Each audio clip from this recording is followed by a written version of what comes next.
No episódio anterior do Discovery SESI, falamos sobre telescópios espaciais e fenômenos ópticos que são vistos no céu. No episódio de hoje falaremos de um período da história brasileira, o regime militar. Até então, quem estava no poder era Jango, apelido ao João Goulart.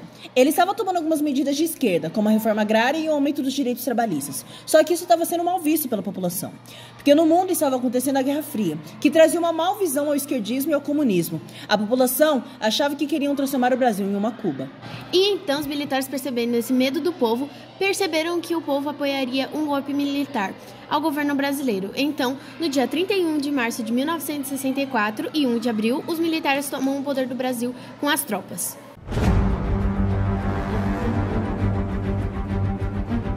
Não se tem dúvidas que foi um golpe que aconteceu, né? Os militares tomaram o poder. Ninguém sabia o que aconteceria. Então, o presidente Jango, de certa forma, não reagiu ao golpe. Foi uma ditadura, um golpe.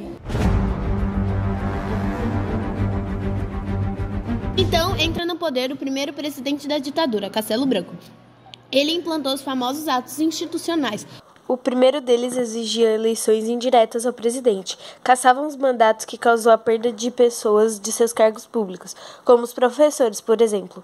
O AI-1, ou Ato Institucional 1, reforçou o poder executivo. Ao todo, durante a ditadura, foram 16 AIs.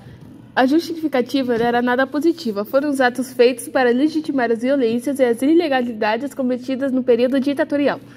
No governo do Castelo Branco é criado o SNI, um órgão de espionagem ao povo com o intuito de reduzir as oposições. Então é criado o AI-2, que implantou o bipartidarismo, sendo eles o Partido da Arena, dos militares, e o MDB, que é o Partido dos Opositores. O Ato Institucional 3 trouxe as eleições indiretas para o governador. O Ato Institucional 4 convocou uma Assembleia Constituinte para mudar algumas leis do Brasil. Porém, não houve tanta mudança. O Brasil passava por crises econômicas, então o Castelo toma medidas. Mesmo que o povo não queira, o aumento dos impostos, arroxo salarial. Quando a inflação cresce, o salário nem tanto.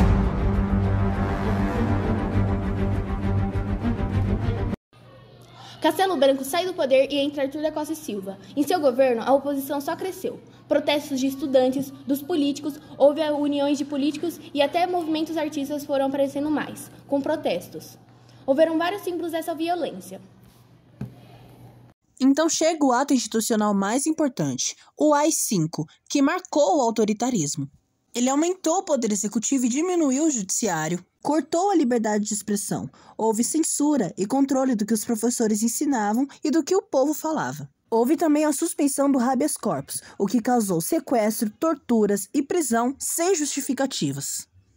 Houve atos de guerrilheiros na guerrilha, ou eram movimentos à oposição armada, na ditadura dos campos.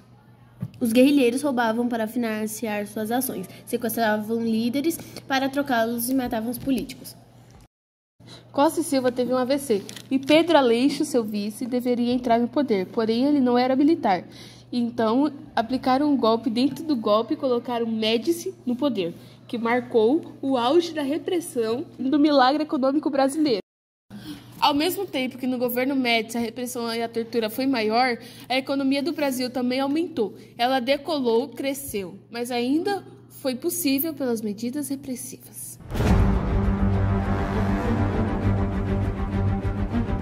O milagre econômico foi marcado pelo crescimento do PIB, por investimentos internacionais. Nos estados nacionais chegaram no Brasil eletrodomésticos, televisões e investimentos da engenharia civil, como, por exemplo, a ponte Rio-Niterói. Mas houve desvio de dinheiros nessas construções e o arroxo salarial continuava, porém, discreto. No governo Médici, o Brasil se torna a 8ª economia mundial. E por isso foi um governo marcado pelo avanço na economia brasileira. E tais acontecimentos, como, por exemplo, a vitória do Brasil na Copa de 70, escondiam o que estavam por trás disso. No caso, a ditadura. Houve propagandas para exaltar o governo. Propagandas da Copa que escondiam o que estava acontecendo no Brasil. Como sempre, a mídia, as propagandas ajudavam à sombra do que estava por trás.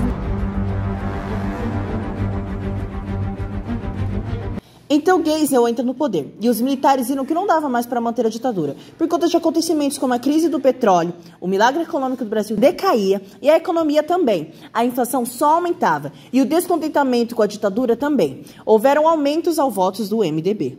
Militares pensaram que essa diminuição da ditadura deveria ser lenta, gradual, controlada, então aos poucos a ditadura acabava. Houve planos para conter a crise econômica, leis para impedir a vitória do MDB nas eleições, ações da linha dura, como suspeito do suicídio de Vladimir. A linha dura tinha o objetivo de aumentar a repressão aos opositores da mesma forma discreta.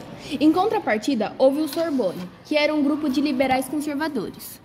Então, houve a revogação do AI-5.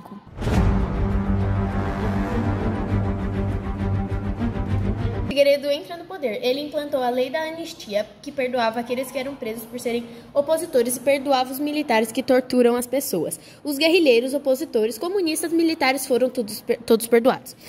Houve a volta do pluripartidarismo. O Partido dos Militares, a Arena, virou PSD e o MDB virou diversos partidos, como o PMD, o PDT, o PDP, o PT.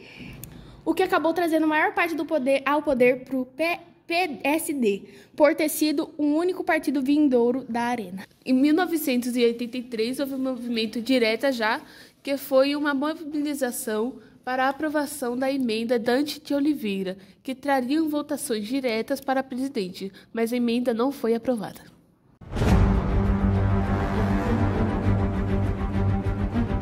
O governo percebeu que os movimentos estavam crescendo e que a ditadura estava cada vez menos sustentada. Então, de forma indireta, elege Tancredo Neves. Ele tomaria posse, mas teve um problema de saúde e morreu pouco antes de entrar no poder. Então, seu vice, que era da Arena, entra no poder, José Sarney, que marcou o fim da ditadura e está na política até os dias de hoje.